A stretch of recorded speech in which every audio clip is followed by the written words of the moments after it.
Hello and warmly welcome to our new class from प्रयास। जो हमारी लास्ट क्लास थी उसमें आपने देखा कि टेंस क्या होता है। टेंस के बारे में आपने एक तरीके से टेंस पढ़ने की नींव तैयार कर ली थी, आपका बेस है वो तैयार कर लिया था। आपने पढ़ा था कि टेंस है वो 3 प्रकार के होते हैं या 3 टाइप के टेंस बनाए गए हैं जिनको कि हमने टाइम के रूप में पढ़ा था।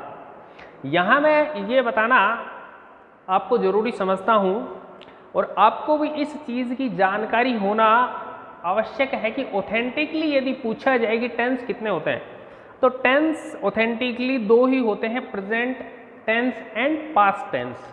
तो क्वेश्चन ये उठता है कि फ्यूचर क्या है फिर? तो फ्यूचर है वो एज अ टाइम होता है। एक क्वेश्चन तो ये हो गया। सेकंड क्वेश्चन है कि रियल टेंस में 2 को ही काउंट किया जाता है। रियल टेंस प्रेजेंट और पास्ट 2 ही होती हैं। फ्यूचर को अनरियल टेंस माना जाता है। ये बात आपके नॉलेज में होनी जरूरी है because you are student of English. Clear है? आप इंग्लिश से रिलेट करते हैं इसलिए ये जानकारी आपको होनी चाहिए कि रियल टेंस 2 ही होते हैं, present and past, and future जो होता है वो अनरियल टेंस में काउंट किया जाता है। क्लियर है? अब है कि हमने जिस तरीके से अपना जो पढ़ने का एक बेस तैयार किया है उसको थोड़ा सा मैं रिवाइज कर देता हूं जिससे कि जिसने वो क्लास मिस की थी उसको थोड़ा सा जल्दी से रिवाइज हो जाए। ज़्यादा टाइम नहीं लेंगे, जल्दी से रिवाइज करता हूं कि हमने कहा था कि टेंस है वो टाइम बताएगा आपको। क्लियर है? टेंस नाम का एक टॉपिक है जो कि आपको ये बताएगा कि क्रिया कब हुई थी। इसके लिए उसके पास 3 प्रकार के टाइम है, प्रेजेंट टाइम, पास्ट टाइम और फ्यूचर टाइम। प्रेजेंट वाला जो टाइम है उसका मतलब है कि स्पीकर जब बोलता है उस समय जो क्रिया होती है वो प्रेजेंट में रखेंगे। पास्ट मीन्स बोलने से पहले जो क्रिया हो गई वो पास्ट में चली जाएगी। एंड फ्यूचर मीन्स बोलने के बाद जो क्रिया होगी उसको हम फ्यूचर में रखेंगे। ये तो 3 टेंस बनाने का लॉजिक हमने समझा था, हमारे माइंड में सेट किया था। इसके बाद आगे का जो मैटर है हमने कहा कि भाई 4 उसकी डिवीजन होती हैं, ये 4 पार्ट होते हैं टेंस के। तो उन 4 पार्ट को हम एग्जैक्ट टाइम तक पहुंच पाएं इस उद्देश्य से हमने बनाया था, जिसमें इंडेफिनिट था। हमने कहा कि इंडेफिनिट नाम से ही पता चलता है कि अनिश्चित समय बताता है। क्लियर है? गुड। कंटिन्यूस का मतलब होता है कि जिसमें जो एक्शन है वो ऑन प्रोग्रेस रहती है, जारी रहती है।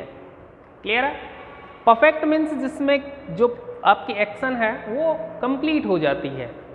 जैसा कि नाम से अच्छे से समझ में आ रही होगी आपकी बात, और आपके चेहरे की चमक है वो एक्स्ट्रा है। इसका मतलब है कि और आप तैयार हैं पढ़ने के लिए और आपको जो टॉपिक है वो अब थोड़ा सा फ्रेंडली लगने लग गया है, समझ में आने लग गया है, और ये बहुत अच्छा साइन है, बहुत अच्छा संकेत है। नेक्स्ट है परफेक्ट कंटिन्यूअस। तो परफेक्ट कंटिन्यूअस की आपने जो मुख्य जो बात समझी थी वो ये थी कि इसमें जो भी एक्शन है वो शुरू हो जाती है और स्टार्ट का टाइम दिया जाता है, लेकिन ये कंप्लीट नहीं होती। मीन्स कि जो क्रिया है वो शुरू हो जाएगी बट वो कंप्लीट नहीं होगी, इसलिए उसको परफेक्ट कंटिन्यूअस का नाम दिया गया है। इस तरीके से हमने एक रफली एक मैप बनाया था टेंस को समझने के लिए, और मैं समझता हूँ यहाँ तक किसी को कोई दिक्कत है नहीं। अब इस टॉपिक को हम आगे बढ़ाते हैं और आगे बढ़ाने के लिए हम शुरुआत करते हैं। सबसे पहला जो टेंस है उससे हम शुरुआत करते हैं। ये आपका टॉपिक का नाम है जिससे शायद आज आपको कम डर लग रहा होगा। हाँ, और उसका जो फर्स्ट जो नाम है वो बहुत ही अच्छा सा नाम है, present indefinite tense. Present indefinite tense ये फर्स्ट टेंस है। क्लियर है? सभी अच्छे से जानते हैं प्रेजेंट इंडेफिनिट या प्रेजेंट सिंपल। अब यहाँ एक थ्योरिकल बात है, राज की बात है, वो मैं आपको बताना चाहता हूँ कि मैं समझता हूँ कि टेंस से जो प्रॉब्लम होती है बच्चों को, मान लीजिए या जो भी सीखता है इंग्लिश, तो उसको जो टेंस से प्रॉब्लम होती है उसके पीछे का मेरे को लॉजिक ये लगता है कि जो पहला ही टेंस है वो इन्होंने रख दिया प्रेजेंट इंडेफिनिट। अब इसका नाम तो प्रेजेंट सिंपल रख दिया, कोई दिक्कत नहीं है ना। बट प्रॉब्लम कहाँ हो गई? प्रॉब्लम यहाँ हो गई कि जो कॉम्प्लिकेशंस हैं या जो रूल्स हैं वो सर्वाधिक इसी में आपको समझने की जरूरत होती है। समझ में आ रही बात? हाँ, गुड जवाब।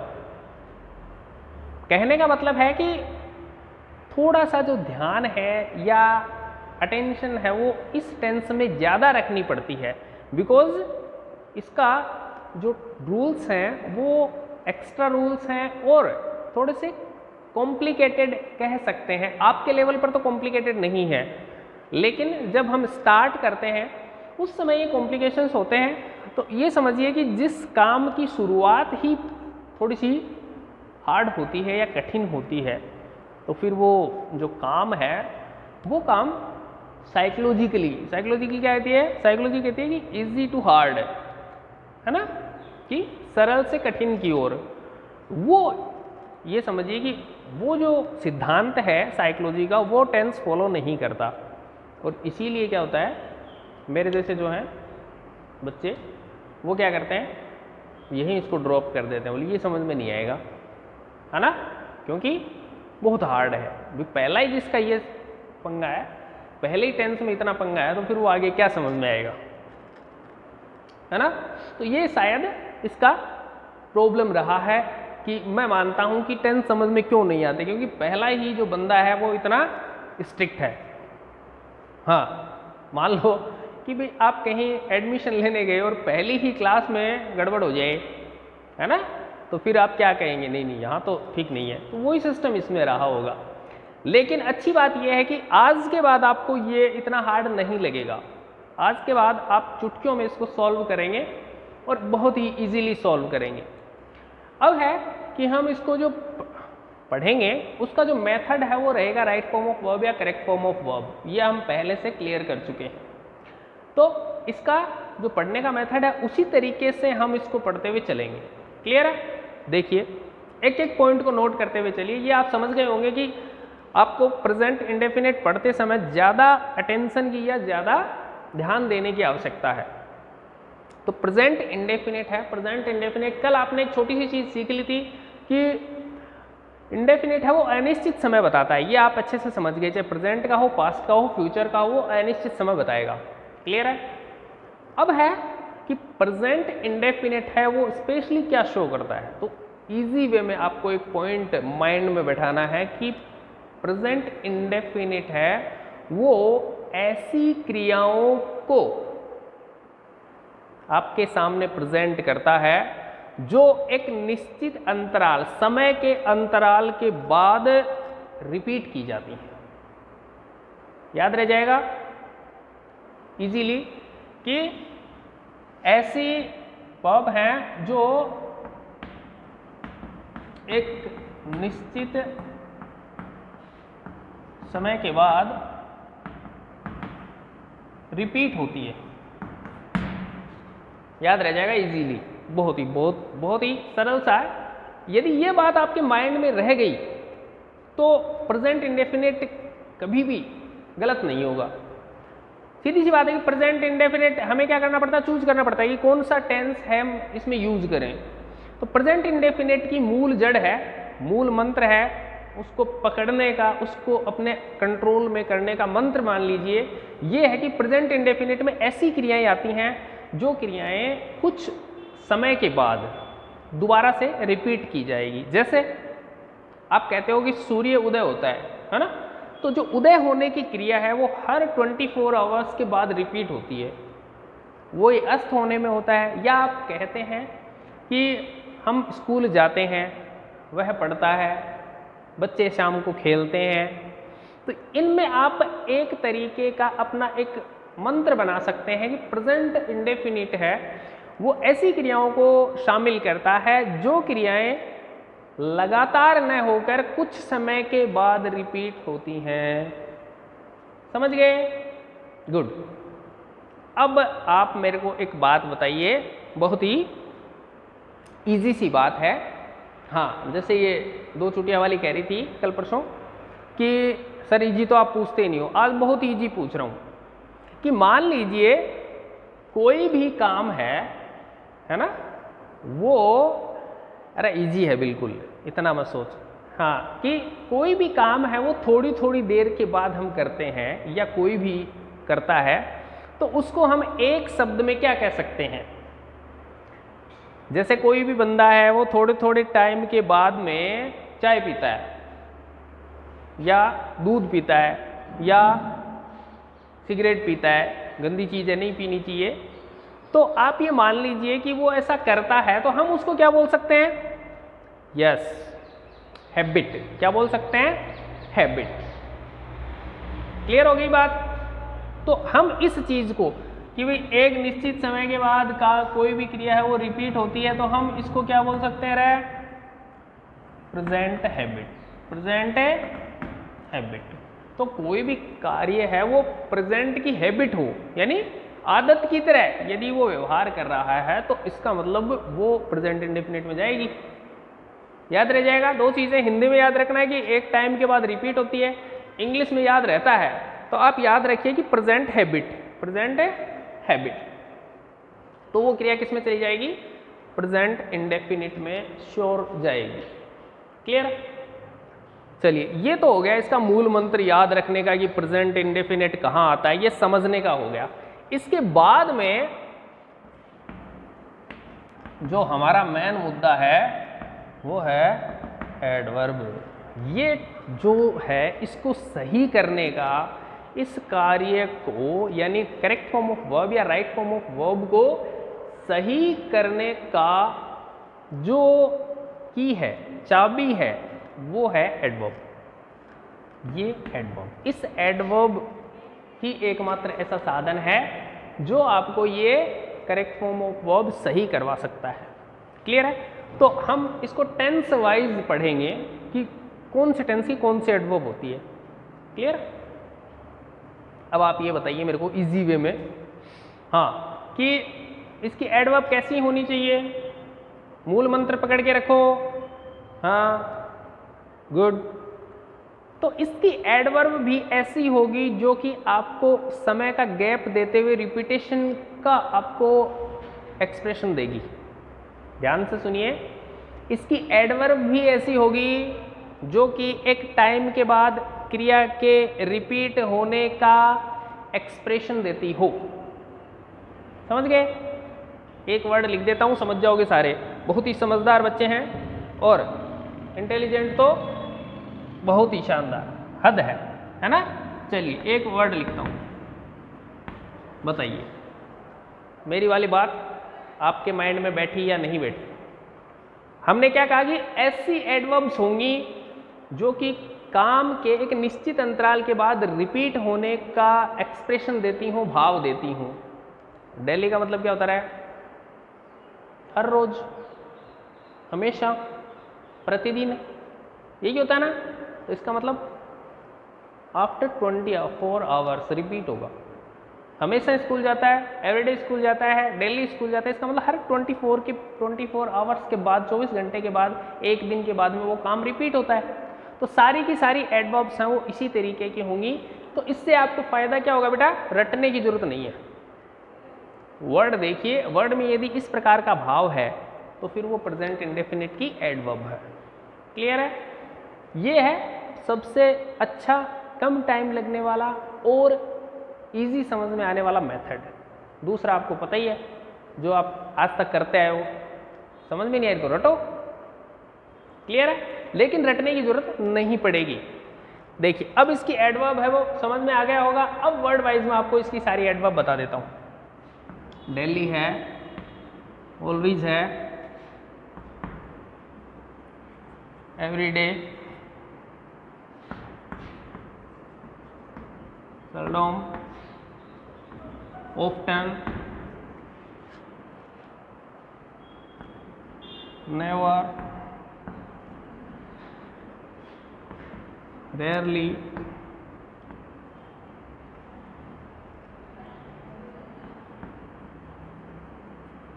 casually,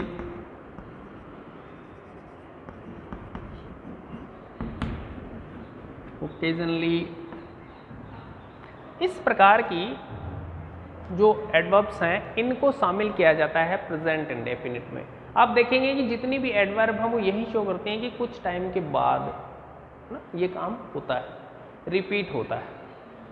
ये आप जानते हैं, डेली है, ऑलवेज है, एवरीडे है, सेल्डम है, ऑफ्टन है, नेवर है, रेयरली है, कैजुअली है और ओकेजनली है। तो इन सारी को ये आप समझ रहे हैं कि ये सारी की सारी क्यों हैं, प्रेजेंट इंडेफिनिट की एडवर्ब्स क्यों है।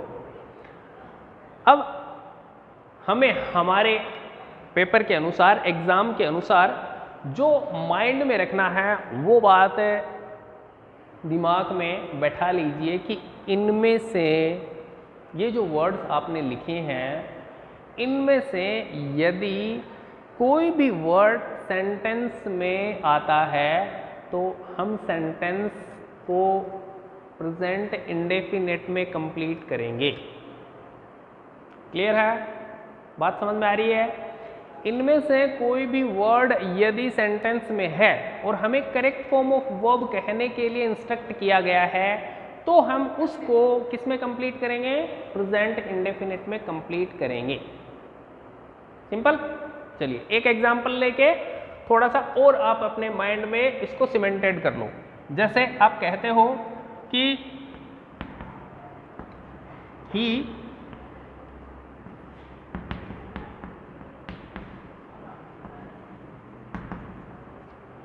इस तरीके से कहा जाए तो इसमें आप जो चूज करना चाहते हैं या आप करेक्ट फॉर्म ऑफ वर्ब देना चाहते हैं तो उसका सीधा सा मेथड है, इजी मेथड है जो आपको बताया गया है। एक बार दोबारा बता देता हूं।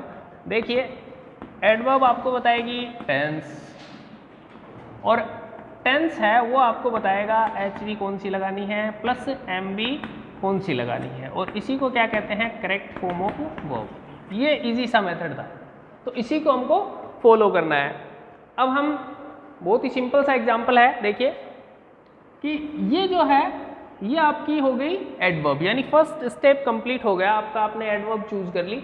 एडवर्ब के बाद आपको टेंस का पता करना है तो डेली जो है वो किसकी एडवर्ब है? तो डेली है प्रेजेंट इंडेफिनिट की। तो प्रेजेंट इंडेफिनिट की अब आपको HV एंड MV लगाकर इसको कंप्लीट करना है। तो हम कहते हैं कि भाई इसमें मान लीजिए यहाँ आपकी वर्ब थी रीड, तो डेली आपको क्या डिनोट करती है कि प्रेजेंट इंडेफिनिट में कर दो। अब प्रेजेंट इंडेफिनिट है तो प्रेजेंट इंडेफिनिट क्या कहती है कि HV का यूज न किया जाए। इसका मतलब आपने दो चीज देनी थी, उनमें से एक तो आनी नहीं है तो HV ओमिट हो गई। अब आपको एक ही चीज देनी है। MV आपके पास फर्स्ट फॉर्म में पड़ी है रीड, ठीक है, और नियम क्या कहता है कि यदि सब्जेक्ट सिंगुलर है तो आप MV क्या कर दीजिए? एस या यस कनेक्ट कर दीजिए। तो रीड का आप क्या कह देंगे? यहाँ हो जाएगा रीड्स। तो इस तरीके से आपको कंप्लीट करना है। ये आपको मेथड समझाने के लिए इजी वे में लिया गया है। इसके बाद का आगे का जो मैटर है वो इसी तरीके से चलेगा। इनमें से कोई सी भी यदि एडवर्ब आती है तो आपको ये दिमाग में पहले आना चाहिए कि ये प्रेजेंट इंडेफिनिट में कंप्लीट होगा।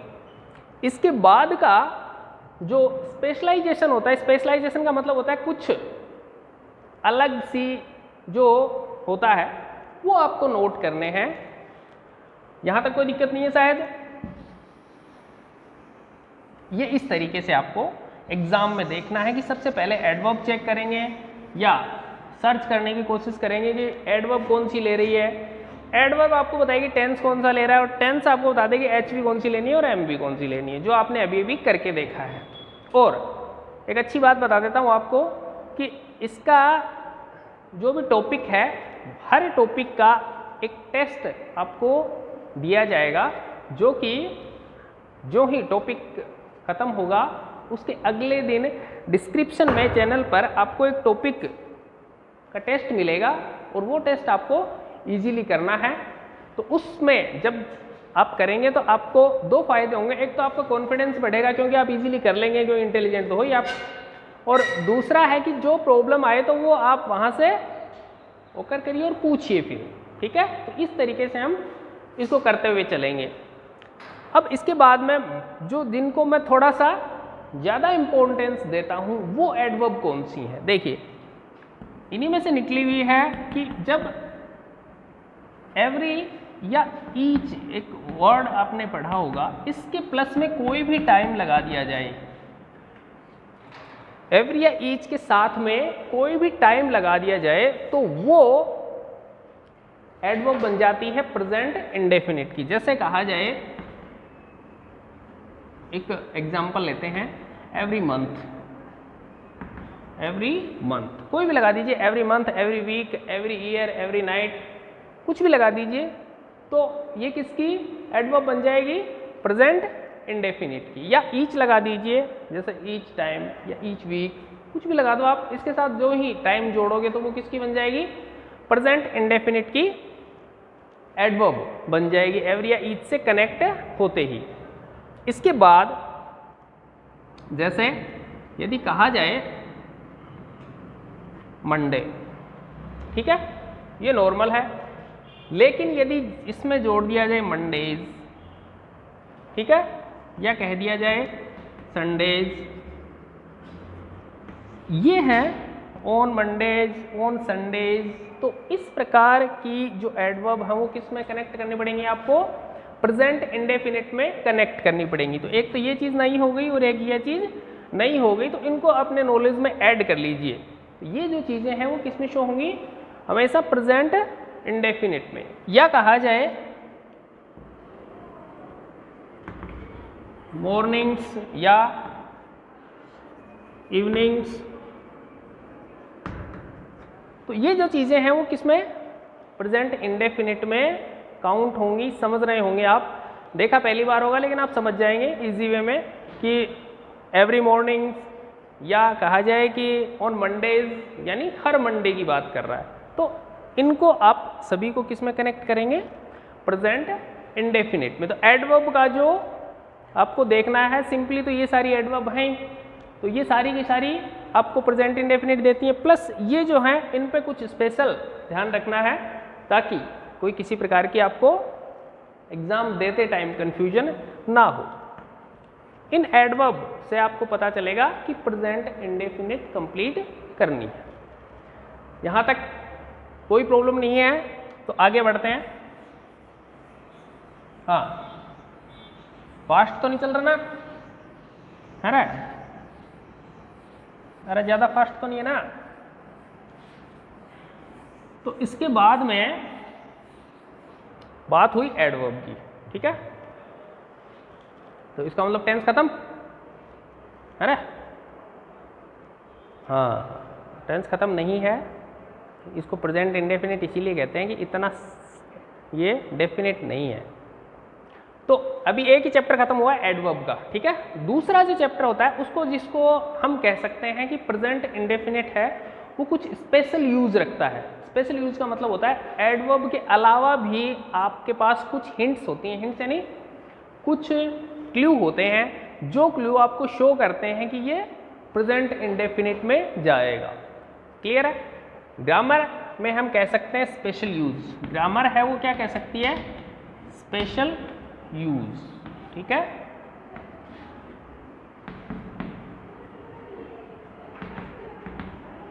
ध्यान से देखिए चलिए कि प्रेजेंट सिंपल है, प्रेजेंट सिंपल एडवर्ब के अलावा, एडवर्ब आपने पढ़ ली, रट भी ली, याद भी कर ली और आपको अच्छे से क्लियर भी हो गया, लेकिन इनके अलावा, एडवर्ब के अलावा जो है वो कौन सी चीज़ हो सकती है, तो इनके अलावा आप कह सकते हैं कि कुछ स्पेशल यूज होते हैं प्रेजेंट सिंपल के, हमें उनको भी क्या मानना है, एडवर्ब भी मानना है। हमें याद करना है कि वो भी हमारी एडवर्ब ही हैं, किसकी, प्रेजेंट सिंपल। जैसे हम कह सकते हैं कि पहला है यूनिवर्सल ट्रूथ, क्या है, universal truth, geographical fact,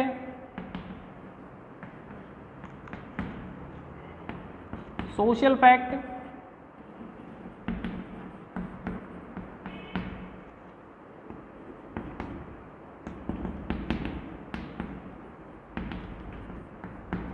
historical fact,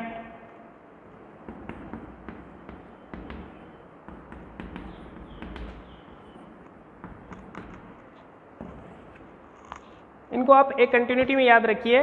first है यूनिवर्सल ट्रूथ, सेकंड है geographical fact, social fact, historical fact या साइंटिफिक फैक्ट। ये जो है ये ऑलवेज प्रेजेंट सिंपल है। ऑलवेज प्रेजेंट सिंपल का मतलब सोचने की जरूरत नहीं है। यदि यूनिवर्सल ट्रूथ है तो वो हमेशा प्रेजेंट सिंपल रहेगी, यदि ज्योग्राफिकल फैक्ट है हमेशा प्रेजेंट सिंपल रहेगी, यदि कोई सोशल फैक्ट है, हिस्टोरिकल फैक्ट है या साइंटिफिक फैक्ट है तो ये सारी की सारी चीज़ें हैं वो हमेशा ही प्रेजेंट सिंपल है। इसीलिए इसको कहा जाता है कि स्पेशल यूज है। स्पेशल यूज का सीधा सा मतलब हो गया, आप इतना ही ध्यान रखिए कि आपको सेंटेंस को देखकर पता करना होगा कि इसमें कोई हिस्टोरिकल फैक्ट है या ज्योग्राफिकल है, साइंटिफिक है या ये कोई यूनिवर्सल ट्रूथ है। तो अलग से कोई एडवर्ब या हिंट नहीं दी जाएगी, तो ये सेंटेंस ही बता देगा आपको, यानी आपको कोई इसकी एडवर्ब नहीं मिलेगी। आपको सीधा सा है क्या करना पड़ेगा, सेंटेंस देख के पता करना पड़ेगा। क्लियर है? जैसे देखिए एक एग्जांपल, छोटा सा एग्जांपल बता देता हूं कि जैसे है कि ये सेंटेंस है, अच्छे से किया भी होगा आपने, याद भी होगा आपको, इंटेलिजेंट तो हो ही। तो ये कहता है कि द अर्थ अराउंड द सन, और जो वर्ब दे रखी है वो दे रखी है मूव। तो अब इस सेंटेंस में किसी प्रकार की एडवर्ब नहीं है, तो एडवर्ब नहीं है, अब आप पता करेंगे तो आपको स्पेशल यूज की तरफ जाना पड़ेगा। आपने देखा कि इसमें कोई एडवर्ब नहीं है, तो एडवर्ब नहीं है इसका मतलब स्पेशल यूज से आप पता करेंगे तो सेंटेंस को देखकर आपको पता चलेगा कि ये एक यूनिवर्सल ट्रूथ है। और यूनिवर्सल ट्रूथ क्या कहती है कि इसमें कौन सा आना चाहिए, प्रेजेंट सिंपल। और आप इसको कंप्लीट कर देंगे इस तरीके से।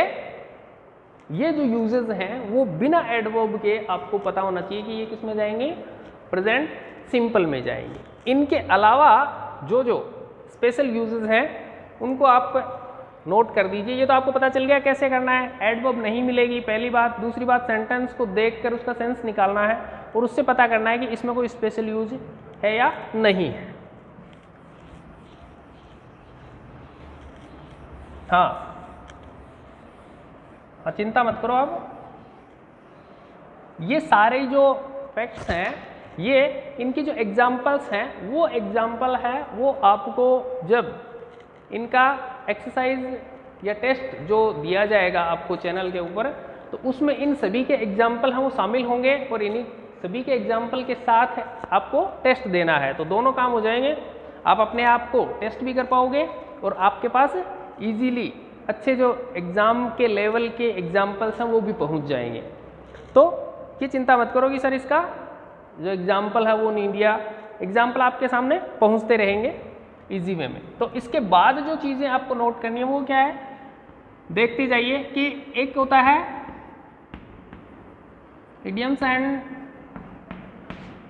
फ्रेजेस होती हैं। तो ये जो चीज़ें होती हैं, लोकोक्ति, कहावतें, जो मुहावरे होते हैं, तो ये सारे हमेशा प्रेजेंट सिंपल में होते हैं। बहुत बार आपने सुना होगा हिंदी में तो लोकोक्ति बहुत आती हैं आपको ना, उसी तरीके से इंग्लिश की भी होती हैं। तो वो भी क्या होती है, हमेशा क्या लेती हैं, प्रेजेंट सिंपल। एक बहुत ज़्यादा विवादास्पद या कंट्रोवर्शियल एक है, उस पर इंग्लिश के जो विद्वान हैं आपके जैसे, तो वो कई बार उस पर विचार विमर्श हो चुका है या मैं कहूँ डिबेट हो चुका है। जैसे ये है सिंपल सा है, आपने बहुत अच्छे से पढ़ा होगा,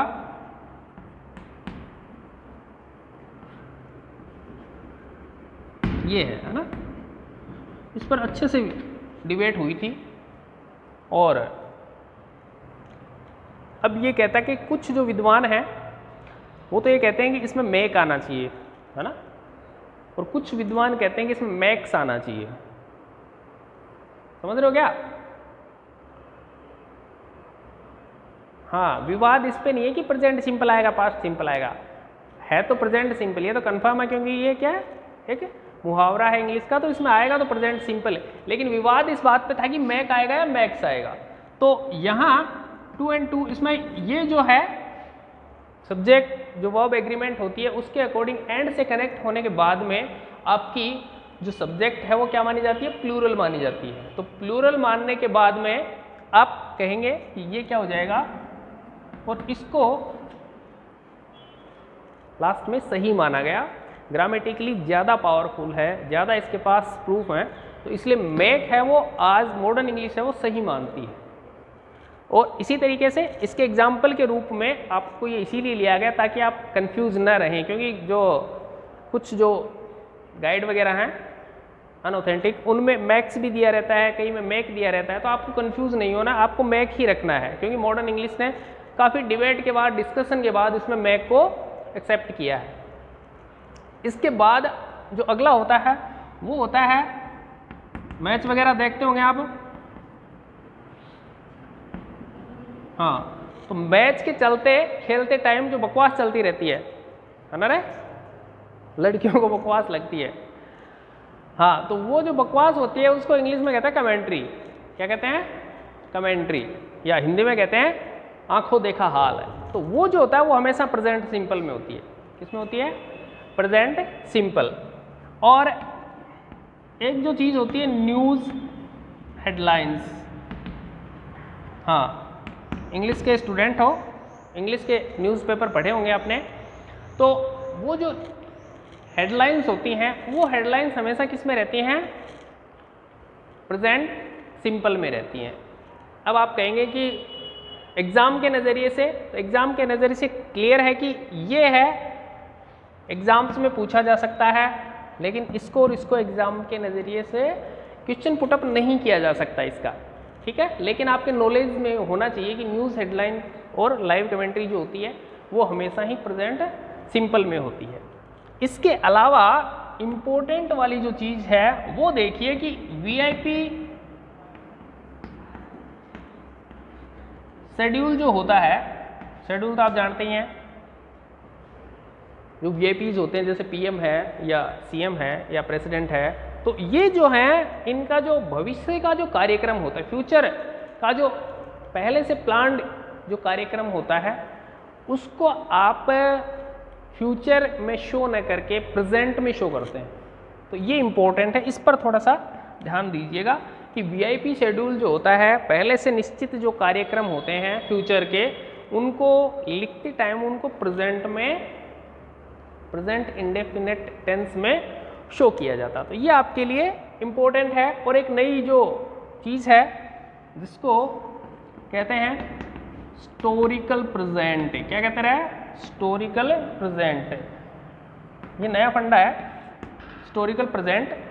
लॉजिकल इतना नहीं है लेकिन फिर भी बता देता हूँ कि कोई भी हिस्ट्री की कोई इवेंट है उसको ज़्यादा पावरफुली या ज़्यादा अच्छे से एक्सप्रेस करने के लिए हिस्टोरिकल प्रेजेंट में यूज़ किया जाता है। कहने का मतलब कोई हिस्ट्री का सिस्टम है, हिस्ट्री की कोई कहानी है और उसको आप ज़्यादा इफेक्टिवली प्रेजेंट करना चाहते हैं तो उसको प्रेजेंट में, प्रेजेंट टेंस में शो कर दीजिए, तो वो ज़्यादा इफेक्टिव साबित होती है। लेकिन इसको पूछने का मेरे नज़रिए से कोई तरीका नहीं है उसके पास एग्ज़ाम में, तो इसलिए इसको आप केवल नॉलेज के लिए ध्यान में रख लीजिए।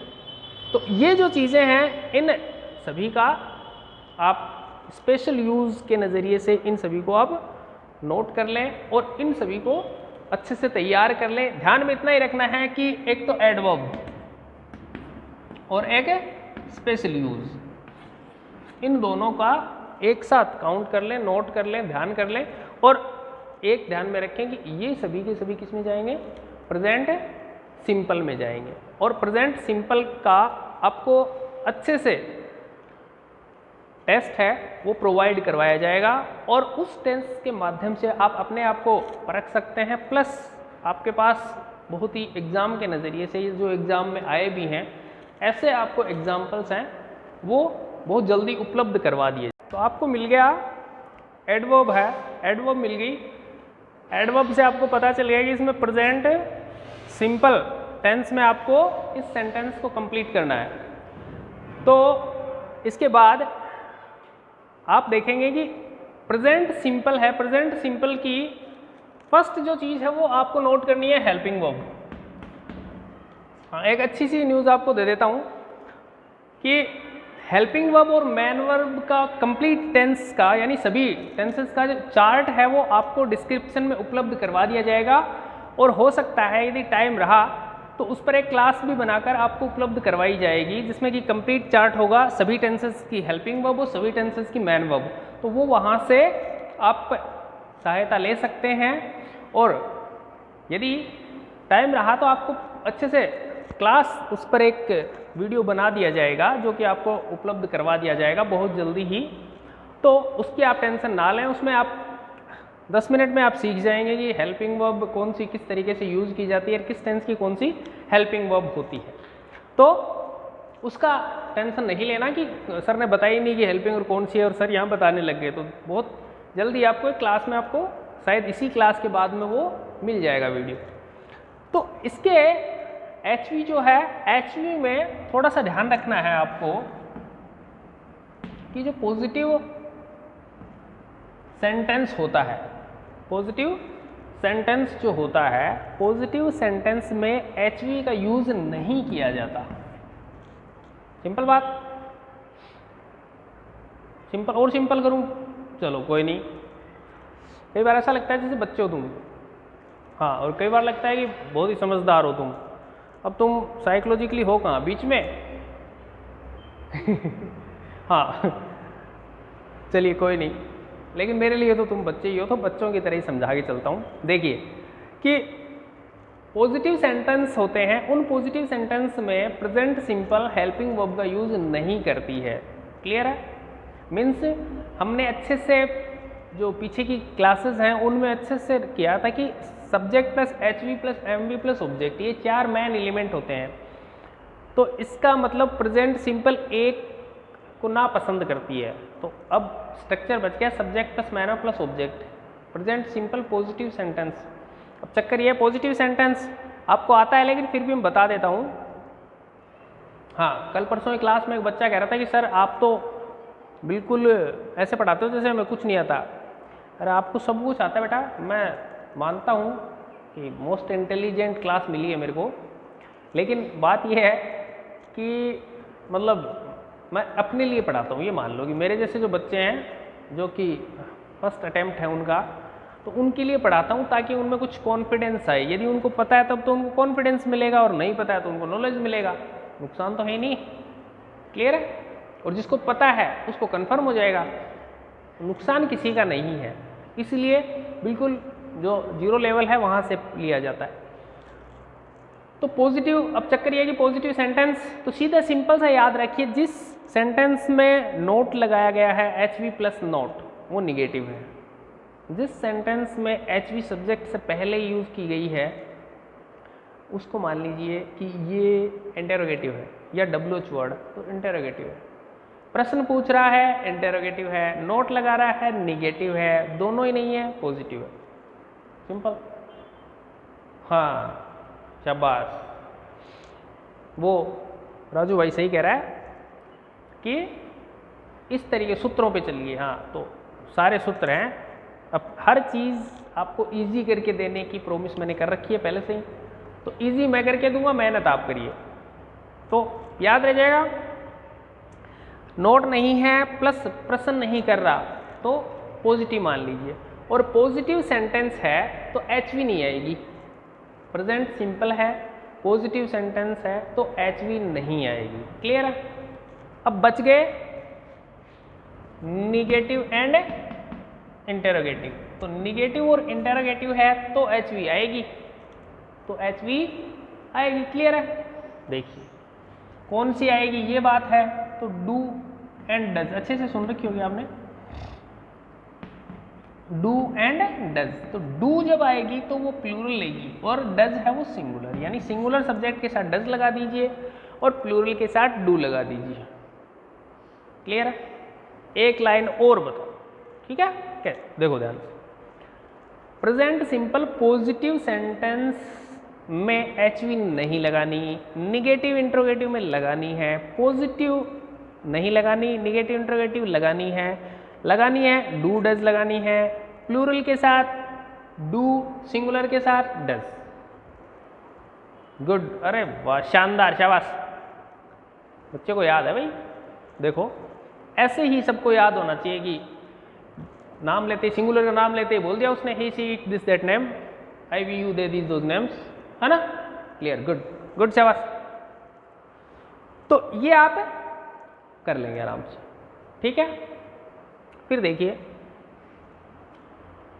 यहां देखो रहा है, हाँ बस इसको थोड़ा सा मिला के रखो, आगे एक चीज बताऊंगा अच्छी सी। फिर देखिए दूसरी बात, आपको क्या चाहिए करेक्ट फॉर्म ऑफ वर्ब में, पहली चीज ये और दूसरी चीज ये, इसका और मैटर देखिए, ठीक है। तो वही चक्कर इसमें आएगा, पॉजिटिव,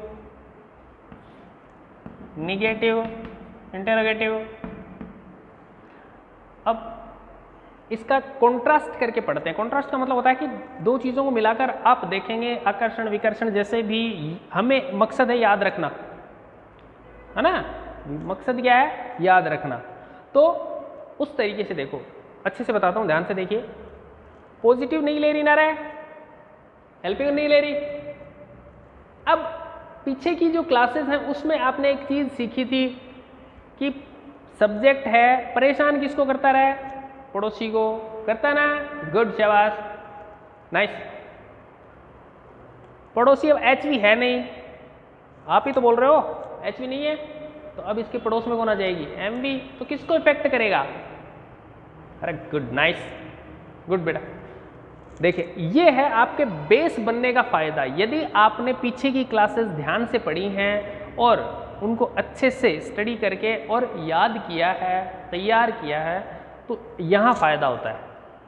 अब आप समझ रहे होंगे कि पीछे जो आपने क्लासेस ली हैं, है ना, वो उनका क्या फ़ायदा है। पहले तो आपको शायद कुछ बच्चे सोच रहे होंगे, मैं नहीं कहता सोच ही रहे हैं, कंफर्म है, लेकिन सोच रहे होंगे शायद कि सर ये जो है वो पहले ये सीधा पॉइंट पे ना आके ये पीछे के क्या कर रहे हैं ये। अब आप धीरे धीरे जो पढ़ेंगे तब तो आपको समझ में आता जाएगा कि वो जो पीछे की क्लासेस हैं वो कितनी इंपॉर्टेंट थी। अब आपने ये देखा कि यहाँ एच वी नहीं है, तो अब आप पहले की क्लासेस से याद रखते हैं कि यहाँ एच वी नहीं है तो इफेक्ट करेगा एम वी को, और किस तरीके से करेगा ये देखिए आप। मैन वर्ब है, उसमें एस या ई एस कनेक्ट कर देगा, मैन वर्ब में एस या ई एस कनेक्ट कर देगा। कब करेगा रहा, जब जो आपका सब्जेक्ट है वो सिंगुलर रहे, ठीक है। मैन वर्ब है उसको फर्स्ट फॉर्म में डिमांड करेगा, मैन वर्ब को फर्स्ट फॉर्म में डिमांड करेगा। कब करेगा, जब आपका सब्जेक्ट प्लूरल है, क्लियर है। अब देखिए, अब दोबारा से आपके कॉमन सेंस पे क्वेश्चन पुटअप करता हूं। हाँ सरल सा, देखो कौन सा, सरल सा। यहां एच वी नहीं है तो यहां एम वी है, वो इफेक्टेड थी, क्लियर है।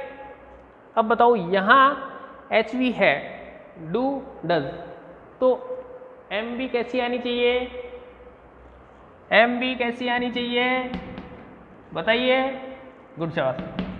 एम वी फर्स्ट फॉर्म में आएगी क्योंकि डू डज है, एच वी है, एच वी है तो एम वी इफेक्ट नहीं होगी, वो अपने फर्स्ट फॉर्म में ही रहेगी, क्लियर है।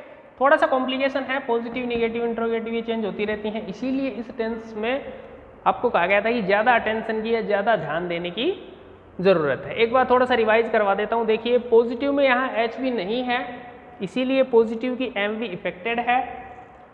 निगेटिव इंट्रोगेटिव में एच वी है तो एम वी पर कोई इफेक्ट नहीं है, सीधी फर्स्ट फॉर्म।